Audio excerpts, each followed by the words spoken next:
freedom and advocate for our right to exercise our religious and moral exemption to decline the forced vaccination and mandates on the state level and private sector and our schools and universities. I wouldn't want to know all that. That's a big question, but that's what they asked. I'm just putting that one out first. You have any comments you'd like to make regarding that? Thank you. As we are in the middle of this global pandemic, there are many, many things that city government and state government need to continue doing. One is to ensure that we are providing stable housing and food access, and two is where possible to meet the public health challenges. I support treating this virus and this pandemic as we do with every other way that we deal with vaccinations in our schools and in our public buildings, that there should be requirements for vaccinations with exemptions that currently apply to other types of vaccines as well. One thing the mayor can't do is to make laws. She has to follow laws, and quite often they put a person in a position who has to follow the law, and she can't advocate beyond that. But what she can do is to make sure that those laws are implemented to safeguard us. A lot of people come to me and say, you know, Imam, I want you to write me a religious exemption. There are many ways to be exempted, but it's not particularly religious, and that is science. Okay, subject, Madison compost. Oh, I can't expand on how. I don't understand. Anyway, somebody wants to know how to expand and renovate our school. I guess it's the Madison Composite School in Roxbury. Do you have any ideas about how we can expand and renovate our school? Yes, right across the street. Our vocational schools should be the gem of our district. There are so many jobs available today that if we could just do a better job supporting and making sure Madison Park was a direct pipeline to jobs in the green technology, in the care sector, in technology and the digital world, we could make sure that Boston has jobs, not just right now for the recovery, but for years to come in the future. So this is a big priority for me. I have spent a lot of time at Madison Park with the teachers, the students, the friends and alumni groups, and also going out to visit Worcester's vocational and technical school to learn from other places that are seen as the best in the country and what we can bring over. So this is a very big focus, and this will be directly how we create jobs in the community. Thank you so much. This is of concern to me because so many people are coming to me now, especially the mothers of children. And it says many Muslim families are concerned about the forced education regarding sex and gender identity upon our elementary school level children. This exposure conflicts with our religious beliefs, creating about their own undeveloped beliefs. We are asking that parents be given the right to have their children opted out of related instruction regarding gender identity and sexual preference and the like. As a parent with kids in the Boston Public Schools, I'm very interested in making sure that we not only have the curriculum that prepares our students for every part of the future, but that we truly are including families in engagement and giving feedback on that. So I need to learn more about the ways in which this kind of opt-out would work, but certainly would be looking to have that conversation and will remain in conversation with this community. You don't need to give back. You have your own now. How will you achieve the City of Boston's goal to utilize at least 25% minority and women-owned businesses for city contracts? Currently, only 1.2% went to Black and Latino-owned businesses. The city spent $2.something billion in contracts over 5 years. As a concerned Black-owned business, several of our signed contracts through the city D&D program went to other non-minority contractors. How are you going to fix the practices of D&D city employees steering businesses and contracts away from minority contractors, as they did to our company? Thank you. This is a critical issue and one that I'm proud to have been leading the way on for several years now. More than 5 years ago, we didn't know what percentage of dollars and contracts were going to which types of businesses. And so I teamed up with, at that time, City Councilor Ayanna Presley, and we wrote the city's first piece of legislation that would require accountability to report those numbers, create a supplier diversity office, and ensure that we were giving preference for locally owned businesses owned by people of color, what we call MWBEs, Minority Women Business Enterprises. The problem and how to fix that is because right now, most of the contracts are for multiple years, usually 3 years long, but they don't all start and end at the same time. On any given day, you can go on the city's website and bid for a contract that is expired today, but there's no way to plan ahead to see when the type of contract that you need for your business will be available. So immediately in my first 100 days, we're going to create a transparent citywide buying plan so local businesses can get ready and know what the opportunities are in the future. We also need, in some ways, to centralize this process for accountability.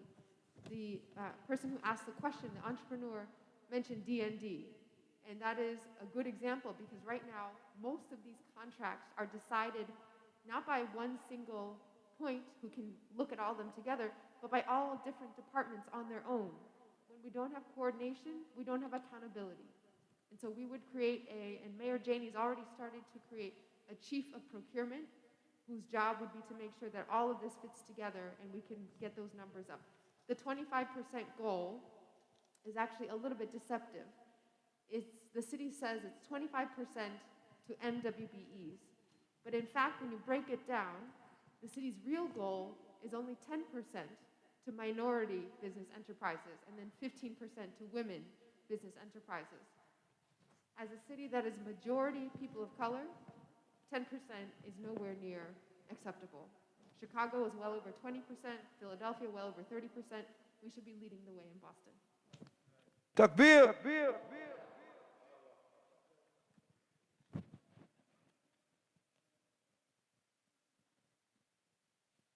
Well, quite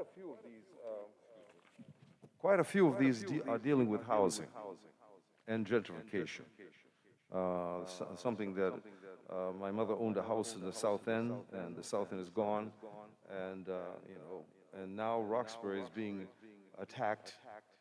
I'm going to say attacked, but anyway, it's being many people are being displaced because of inadequate housing or the need for building and so many things. So what we have here, what are you going to do about the high cost of housing in Boston? I'm going to put them all together, and then you could, because you could, won't have to end the high cost of housing. What are your plans for lowering the high cost of housing in Boston? Rent control.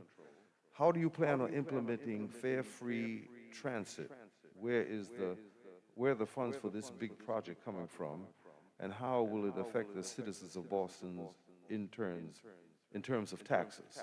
And how do you plan to roll? I'm not going to, but a lot of it has to do with housing issues and gentrification. So speak about that, please. Housing issues are the #1 stress for families across Boston today. Every neighborhood I go to, knocking on doors or out in the community, people are very anxious about how to continue paying for housing, or even if you have a home, to imagine how one day your kids might be able to afford to buy a home seems very far away.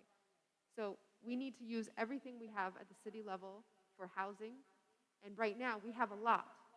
We have city funds, a once-in-a-generation opportunity with more than $500 million from the federal government already to Boston, even more hopefully coming when the congressional delegation will vote on the infrastructure package with money even specifically for housing. We need to directly produce more affordable housing. We need to use city-owned land and property to move that faster. You can think about a model where libraries or city-owned parking lots have housing integrated with that. We need to speed up our processes. Anyone who is in real estate in Boston knows it is a very, very slow process to get anything approved. And that means that the money that could be keeping it affordable is going to lawyers and consultants to help get through that. And then last but not least, I've been saying since the beginning of this campaign, it's not enough just to wait to build more housing. We need to make sure we are keeping people in their homes right now because there's an emergency of displacement. And so I do support rent stabilization so that we can keep rents reasonable and we don't have to lose our families out to the surrounding areas. We can keep our community strong. Takbir? I think that was a good answer. The other thing was about this effort for free transportation throughout the city. Do you have any ideas about that? More than 3 years ago, I started pushing back because the MBTA was saying once again that prices were going to go up. And we had gotten into such a habit here, a rut, that every other year the prices would be proposed to go up a lot. Everyone would fight and protest and say we can't afford that. And they would adjust it down a little bit, but it would still go up. And at that rate, over 8 years, MBTA prices had gone up 41%. Now, I remember when I first came to Boston for school, getting that, does anyone remember the round coin, the T tokens that you put in the slot instead of the cards? When I arrived, those were $1 to ride anywhere in the system for one of those round coins. And now we are at way more than double that price. It is not affordable for many residents in our city. And just like Boston historically has invested in taking down barriers for people, public education is free because we decided we would create the first school that anyone could go to. Public libraries are free. Public parks are free so that we can all share in the benefit. Public transportation is in the same category.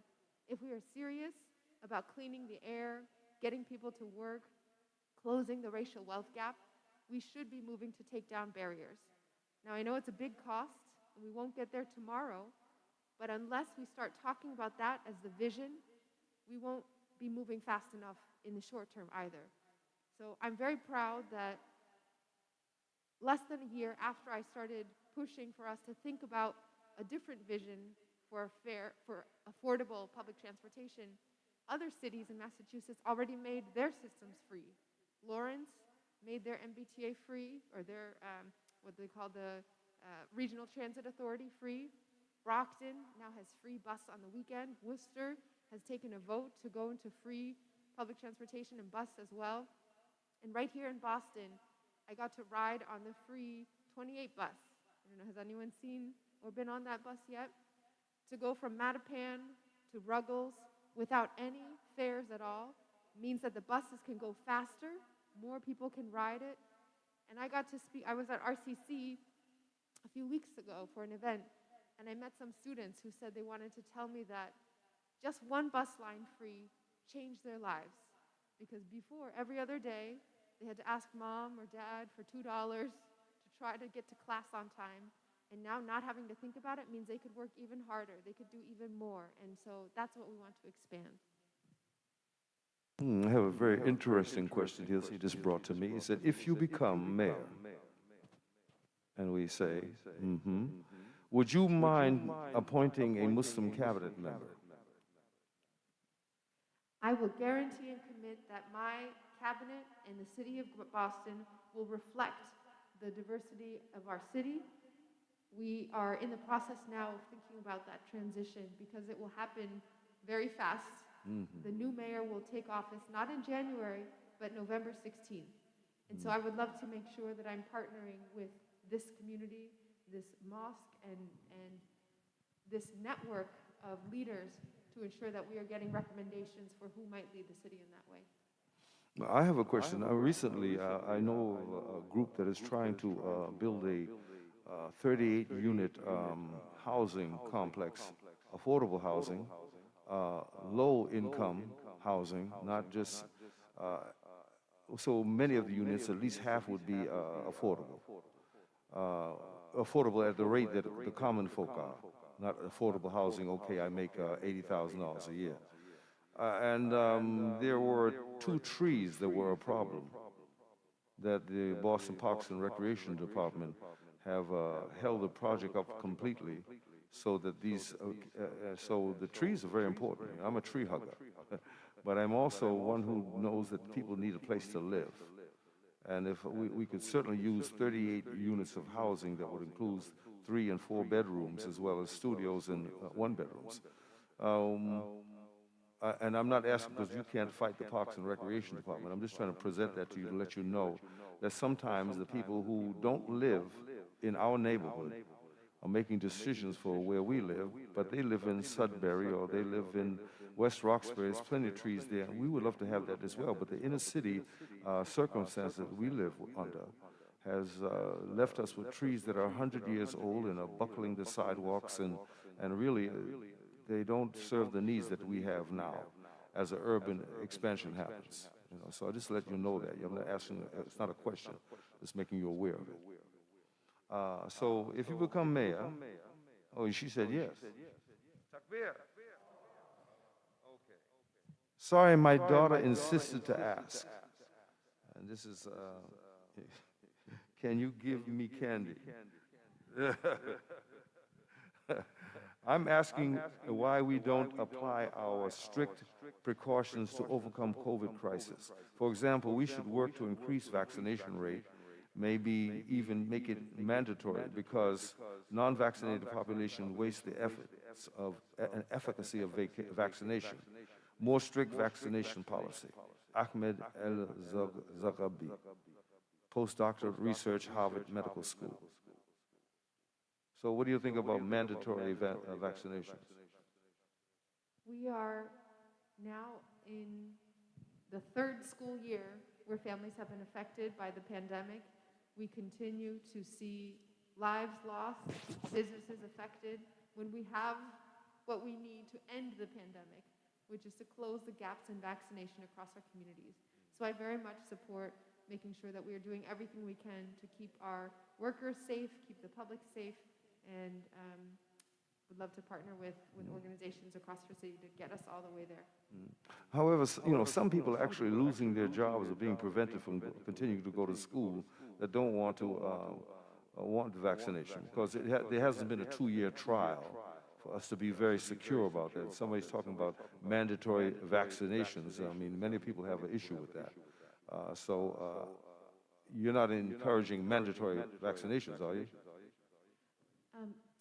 What I have been supportive of the past, you know, no one should be forced in their home or anything to have something happen to them outside of their will.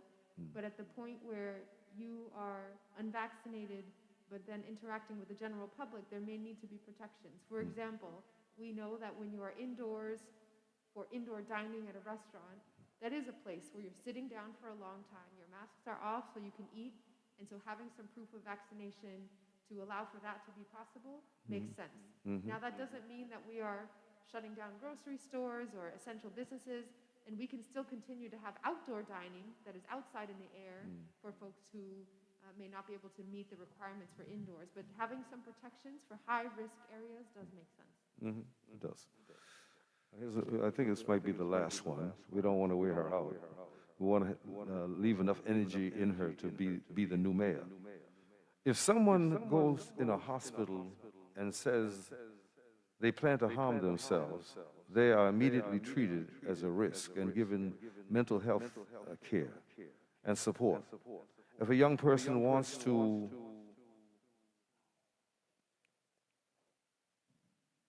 you have to learn how to write.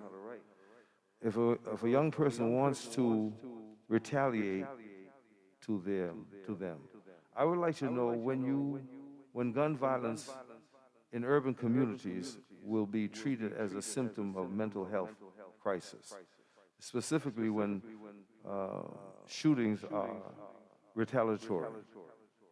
Second, if guns are going to continue to be sold and traded legally and illegally, can gun manufacturers be held legally liable for the misuse of firearms and the harm that it causes?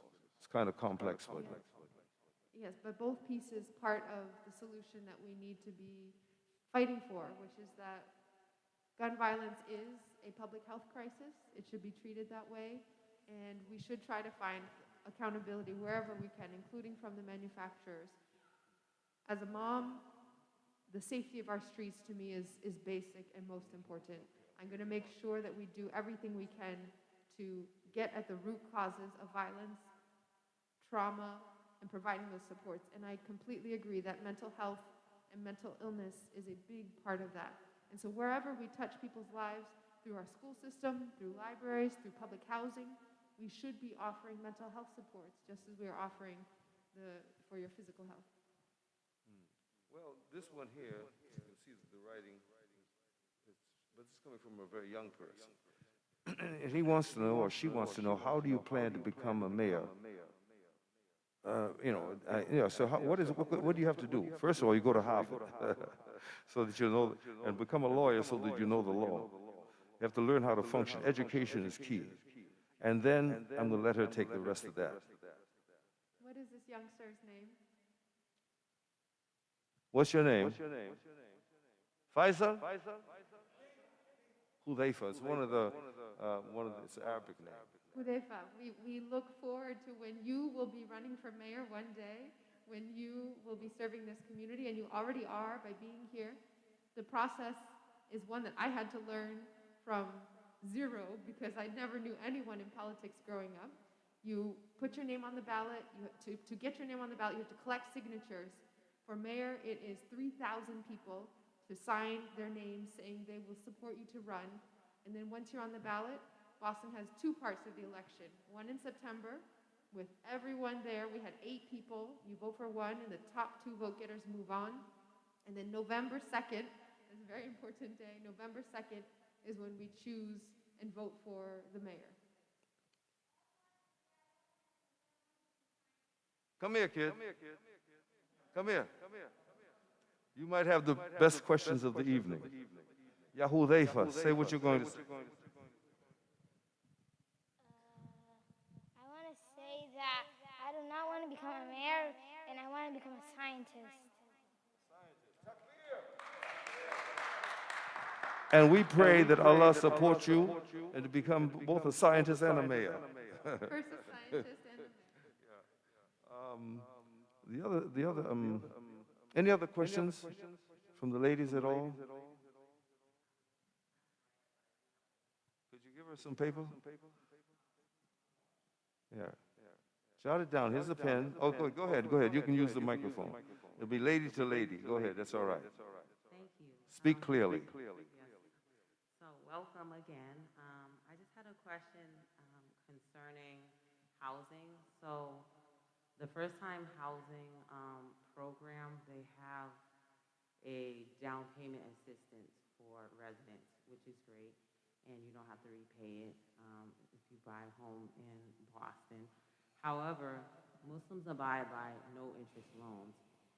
So the list of available lenders from the city of Boston, they have a select list of lenders, and in the list of lenders, there's no lenders that we can use as Muslims to take out loans. Like I have like La Riba and other lenders that's not on the list, which is prohibiting a lot of people from utilizing the program. Will you make it available to open up lenders that aren't on the list so that other people from different religious groups can also utilize the no-interest loan program?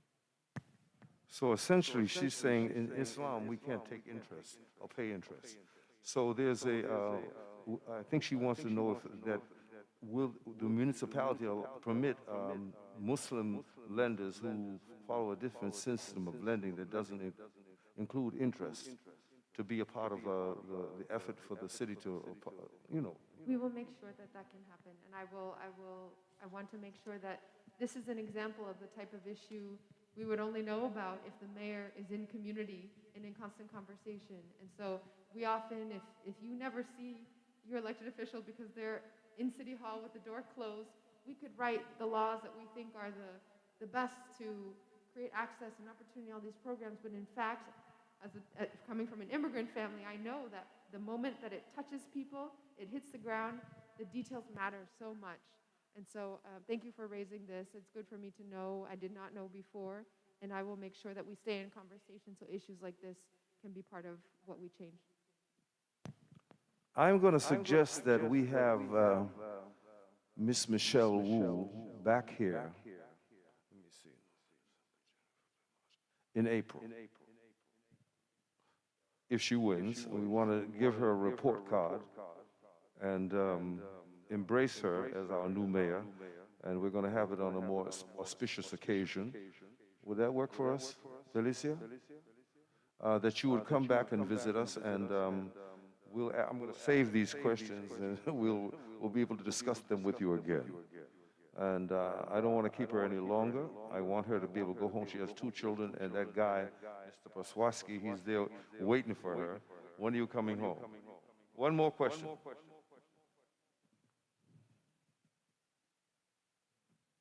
Thank you.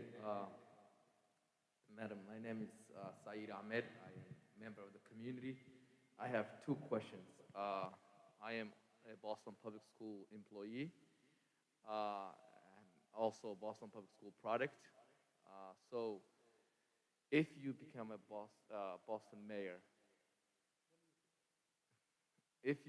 Boston mayor, I would like to ask you if you would make a Islamic holidays, like we have 2 Eids as a part of the city holidays, just like Christmas or other holidays that we have our city.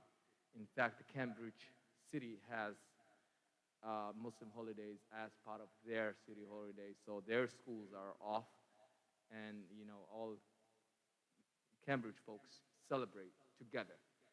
That is one question. The second question I have is, as you know, there are 3 exempt schools in city of Boston. Those 3 exempt schools, the students that go there get a full resources, such as books and other resources they need. And classes are a lot smaller, where our classes are 32 students in class, according to BTU, where those schools are still part of Boston Public Schools, but they cannot be more than 23 students. And those students have books and every other resources they need. And here's another Boston Public School teacher also, and we know this, that these kids, there will be a class that has 33 students, but then teacher have to make copies of what they need to take home. How come 2 kids that get up in the same household, one will be able to get books, textbooks, and the one would not?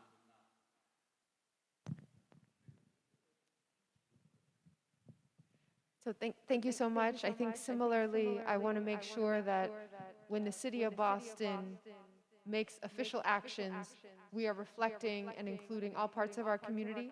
So personally, I believe that the holidays should reflect Islamic holidays as well.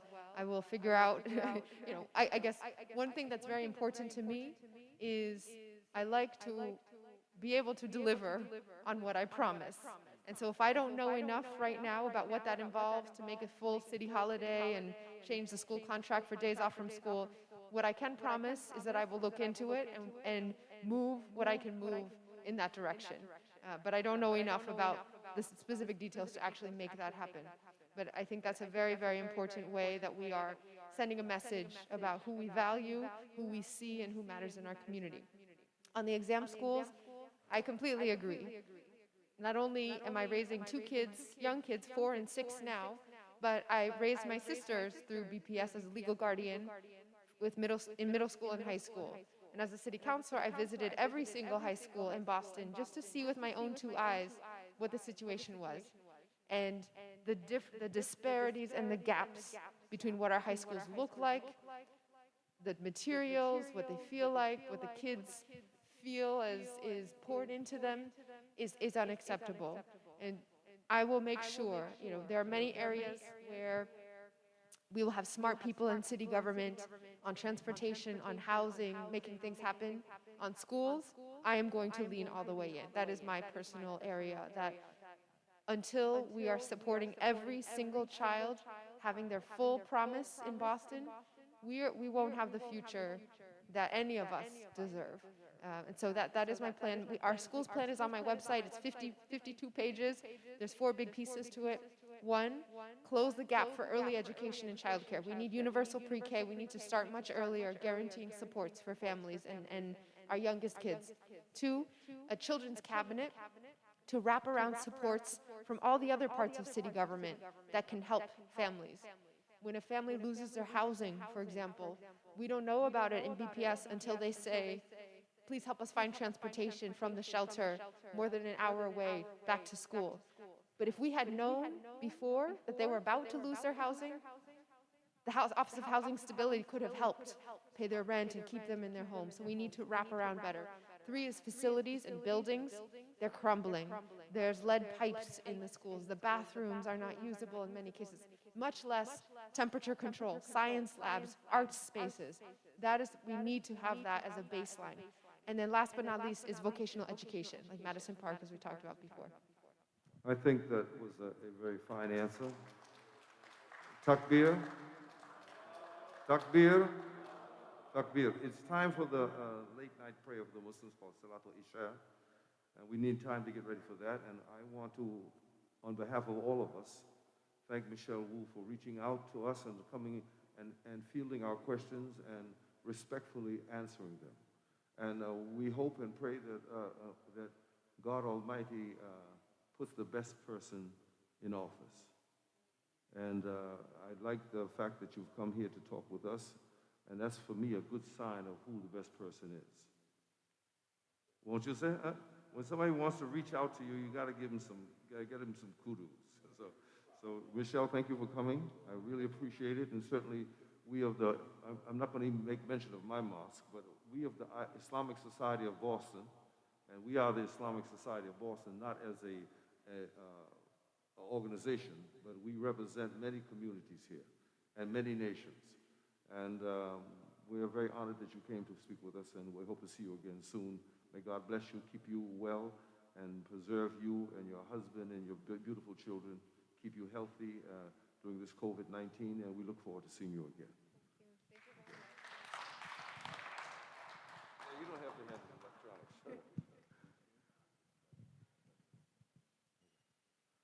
She's got to go.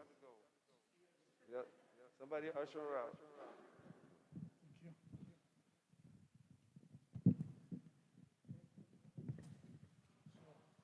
Give her a hug, Sophia. Sophia, give her a hug. Or walk her out. Or something.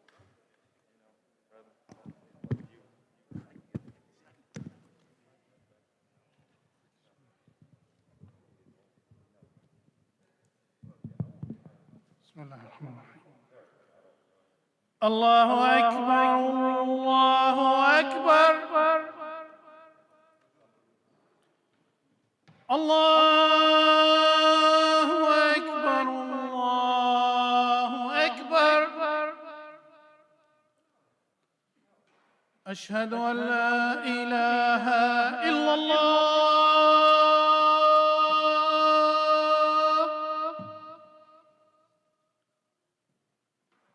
أشهد أن لا إله إلا الله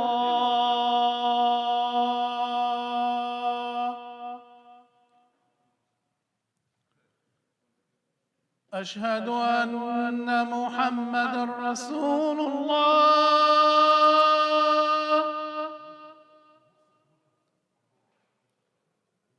أشهد أن محمدًا رسول الله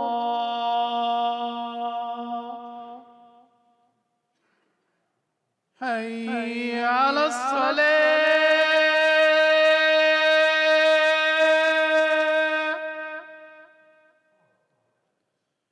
حي على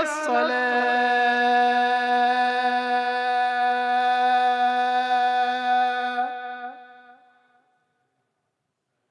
حي على الفلاح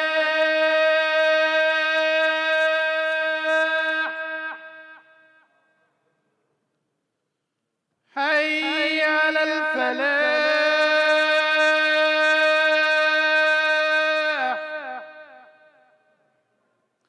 الله أكبر الله أكبر لا إله إلا الله.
الله أكبر الله أكبر. أشهد أن لا إله إلا الله أشهد أن محمدا رسول الله. حي على الصلاة حي على الفلاح. قامت الصلاة قامت الصلاة. الله أكبر الله أكبر. لا إله إلا الله. لا إله إلا الله. استووا استووا استقيموا واعتدلوا.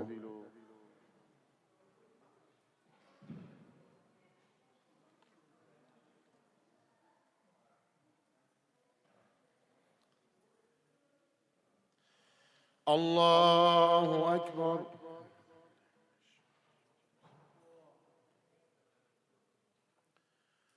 الحمد لله رب العالمين الرحمن الرحيم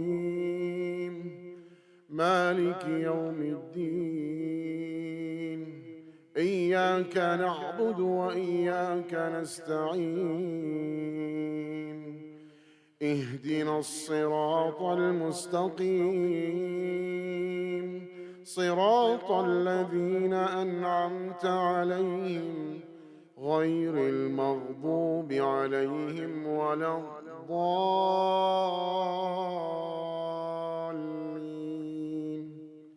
آمين.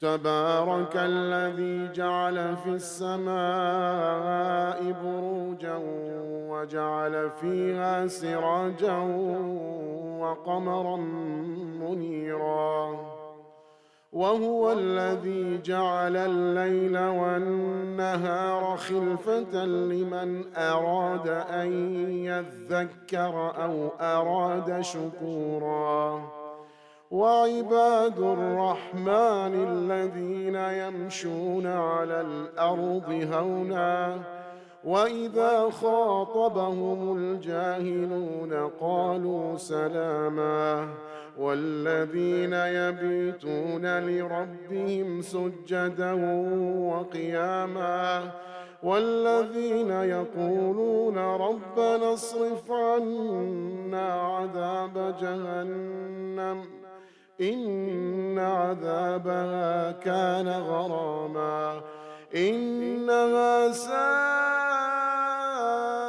مستقرا ومقاما والذين إذا أنفقوا لم يسرفوا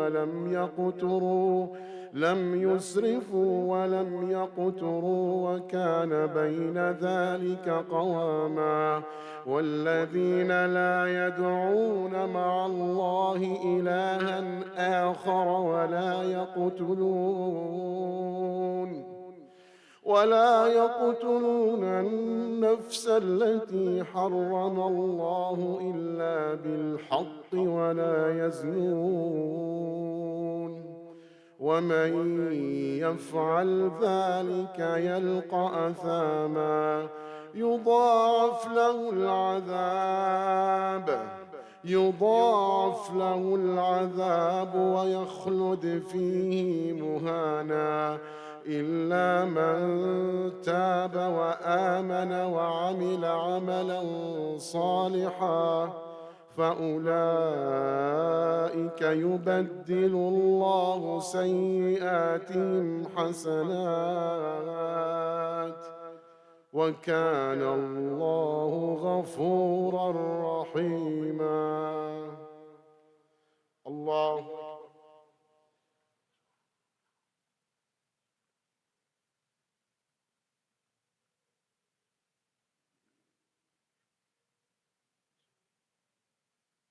سمع الله لمن حمده.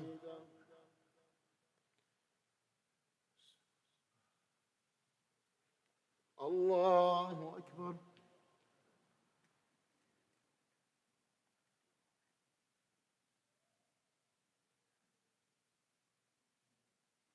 الله أكبر. الله أكبر.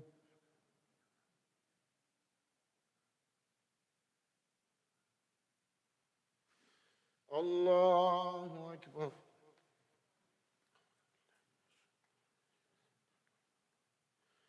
الحمد لله رب العالمين الرحمن الرحيم مالك يوم الدين إياك نعبد وإياك نستعين اهدنا الصراط المستقيم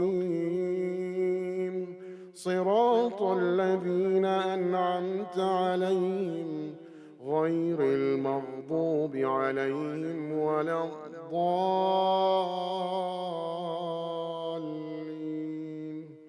آمين. ومن تاب وعمل صالحا فإنه يتوب إلى الله متابا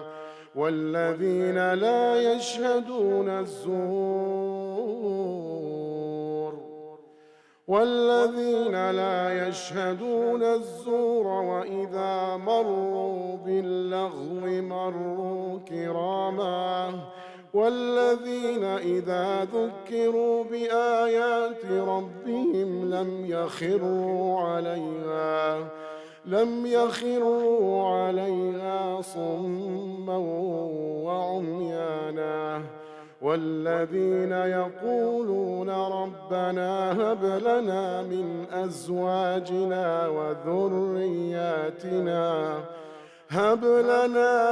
أزواجنا وذرياتنا قرة أعين واجعلنا للمتقين إماما أولئك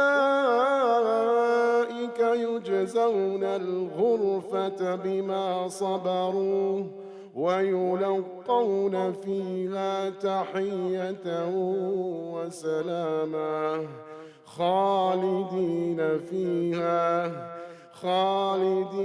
فيها حسنت مستقرا ومقاما قل ما يعبأ بكم ربي لولا دعاؤكم فقد كذبتم فسوف يكون لزاما الله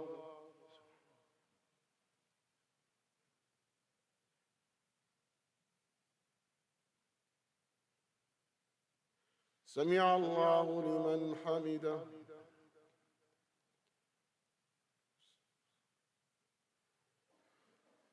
الله أكبر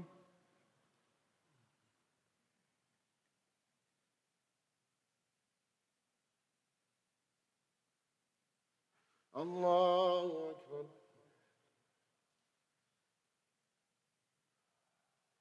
الله أكبر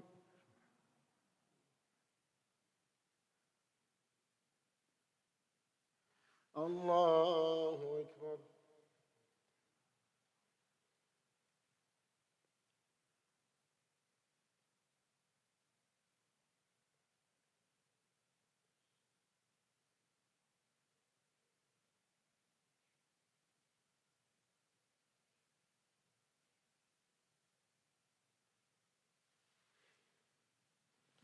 الله أكبر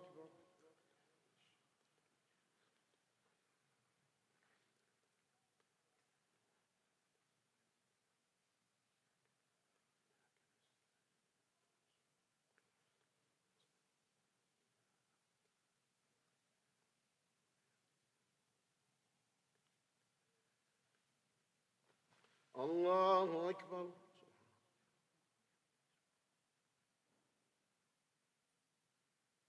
سمع الله لمن حمده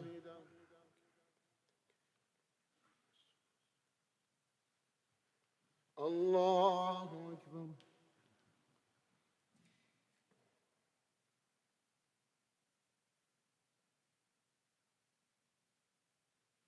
الله أكبر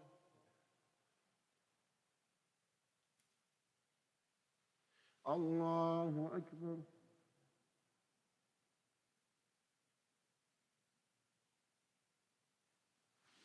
الله أكبر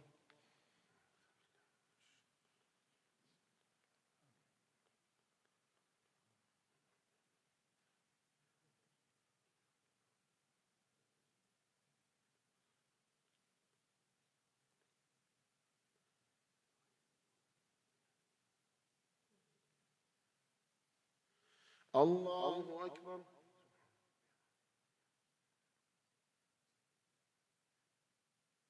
سمع الله لمن حمده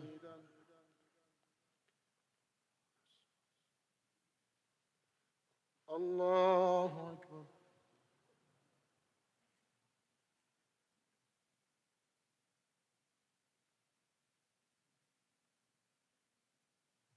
الله أكبر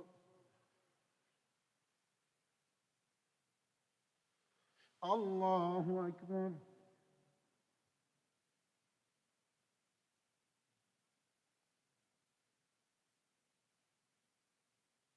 الله أكبر.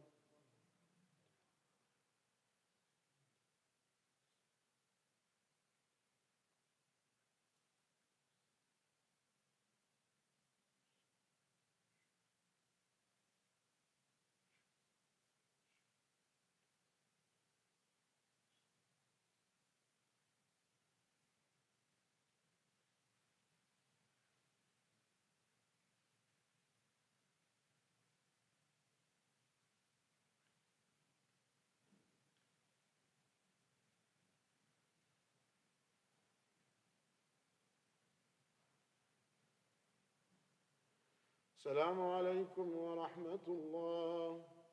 السلام عليكم ورحمة الله.